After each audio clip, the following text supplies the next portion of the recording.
अंधेर नगरी, चौपट राजा। एक दिन मुगल सम्राट अकबर अपने भव्य दरबार में विराजमान थे। वातावरण शांत था। तभी अकबर ने एक प्रश्न पूछा। बीरबल, क्या कभी ऐसा भी कोई राज्य हो सकता है जहां सब वस्तुएं एक ही दाम पर बिकती हों? जहांपना, ऐसा राज्य तो हो सकता है, पर वहां बुद्धि और न्याय नहीं चलते। ये कैसी बात है बीरबल, ऐसा क्यों? जहांपना, यदि आज्ञा हो तो मैं आपको एक छोटी सी कहानी सुनाऊं। उसी से उत्तर स्पष्ट हो जाएगा। अवश्य बीरबल, हमें वो कहानी सुनाओ। जहांपना, बहुत समय पहले एक नगर था जिसे लोग कहते थे अंधेर नगरी, चौपट राजा। एक बार एक साधु अपने 2 शिष्यों के साथ एक नगर में आए। दूर से वो नगर बहुत सुंदर दिखाई पड़ता था। ऊंची इमारतें, चहल पहल और खुशहाल लोग देखकर तीनों का मन प्रसन्न हो गया। वत्स नारायण दास, ये नगर दूर से बड़ा ही सुंदर दिखाई पड़ता है। यदि इस समय हमें कुछ भिक्षा मिल जाए तो भगवान का भोग लग जाए। जी गुरुजी, नगर तो सचमुच बहुत सुंदर लग रहा है। गुरुजी की बात सुनकर दूसरा शिष्य उत्साह से बोल उठा। गुरुजी, नगर इतना सुंदर है, यदि भिक्षा भी अच्छी मिल जाए तो बड़ा आनंद आ जाए। गुरुजी ने दोनों शिष्यों की ओर देखा और उन्हें अलग अलग दिशाओं में भेजने का निश्चय किया। गोवर्धन, तुम पूर्व दिशा की ओर जाओ और भिक्षा मांगो, और नारायण दास, तुम पश्चिम दिशा की ओर जाओ। जैसा आदेश गुरुजी। आपकी आज्ञा गुरुजी। दोनों शिष्य अलग अलग दिशाओं में भिक्षा के लिए निकल पड़े, जबकि साधु वहीं खड़े होकर प्रतीक्षा करने लगे। यहीं से आगे उस नगर की विचित्रता प्रकट होने वाली थी। पश्चिम दिशा में जाते हुए नारायण दास नगर के बाजार में पहुंचा। वहां का दृश्य देखकर वो चकित रह गया। अरे, यहाँ तो मिठाई, चावल, चीनी, सब कुछ कितना सस्ता है। बाजार में हर ओर एक ही आवाज गूंज रही थी। टक्के सेर बाजी, टक्के सेर खाजा, टक्के सेर बाजी, टक्के सेर खाजा।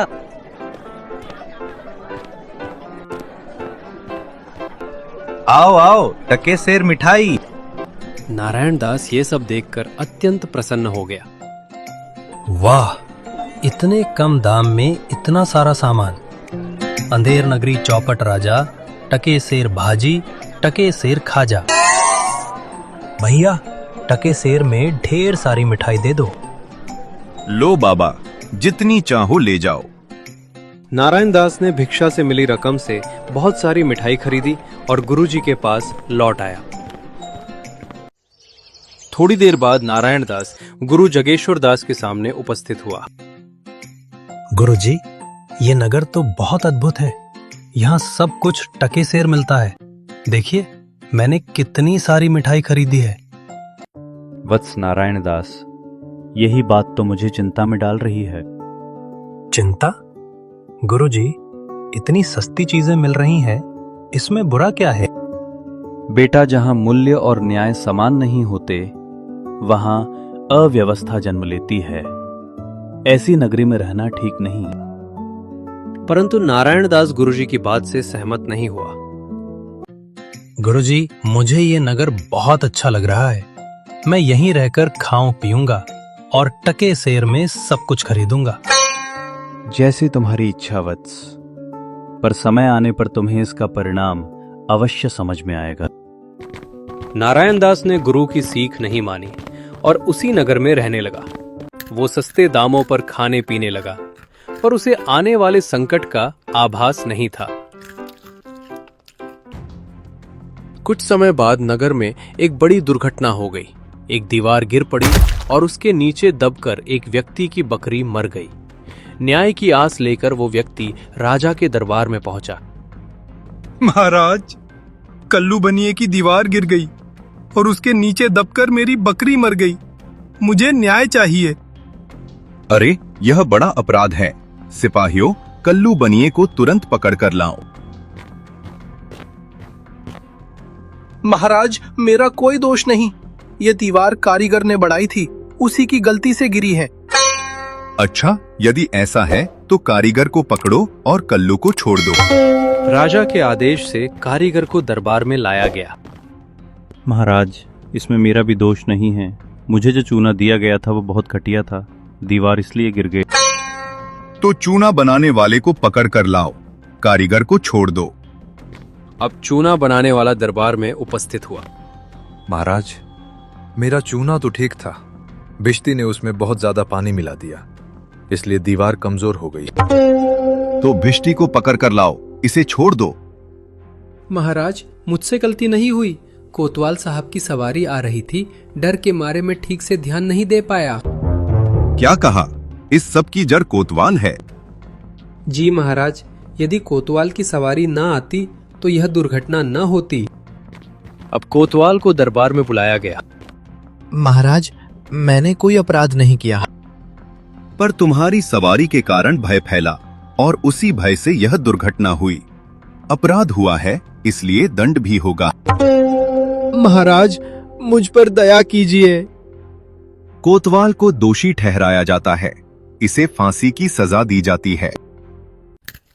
उधर नारायण दास शांति से बैठकर मिठाई खा रहा था। तभी अचानक कुछ सिपाही वहां आ पहुंचे। अरे तुम उठो यहाँ से। क्या बात है भाई? हमारे यहाँ कोतवाल को फांसी दी जा रही थी, लेकिन फांसी की रस्सी बहुत बड़ी है। कोतवाल दुबला है और तुम मोटे हो, इसलिए अब फांसी तुम्हें दी जाएगी। नहीं नहीं, मैंने कोई अपराध नहीं किया। सिपाहियों ने नारायण दास को पकड़ लिया और घसीटते हुए फांसी के मैदान की ओर ले चले। फांसी की तैयारी होने लगी। भय से कांपता हुआ नारायण दास बार बार हाथ जोड़कर विनती करने लगा। मैंने कुछ नहीं किया। गुरुजी, गुरुजी, मुझे बचाइए। उसी क्षण गुरु जगेश्वर दास वहां पहुंच गए। सिपाहियों, मुझे अपने शिष्य से अकेले में बात करने दीजिए। ठीक है गुरुजी, जल्दी कीजिए। गुरुजी ने नारायण दास को पास बुलाया और धीरे से समझाने लगे। डरो मत वत्स, जैसा मैं कहूं वैसा ही करना। नारायण दास ने गुरु की आज्ञा मानी। गुरुजी, मुझे अब फांसी लेने में कोई तकलीफ नहीं। सिपाहियों, मुझे फांसी लगाओ जल्दी।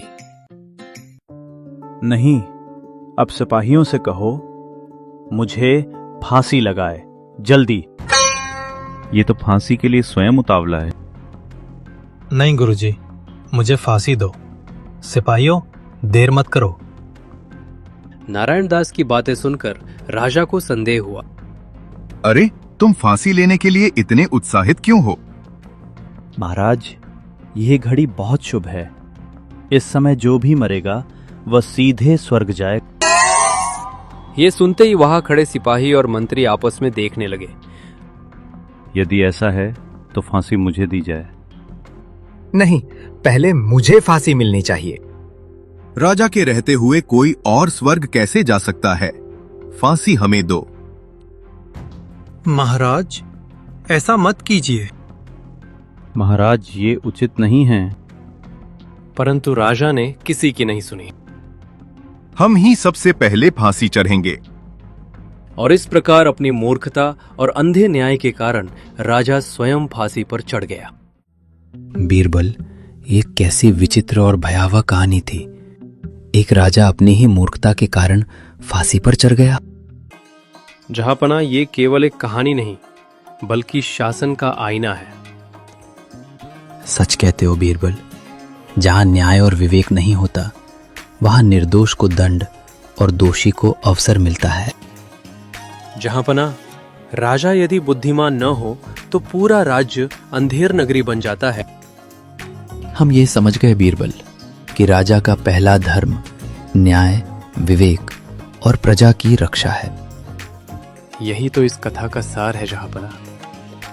जहां बुद्धि नहीं होती वहां सत्ता स्वयं अपने विनाश का कारण बनती है। यही था उस नगर का सत्य। अंधेर नगरी, चौपट राजा। Like Subscribe and press the bell icon.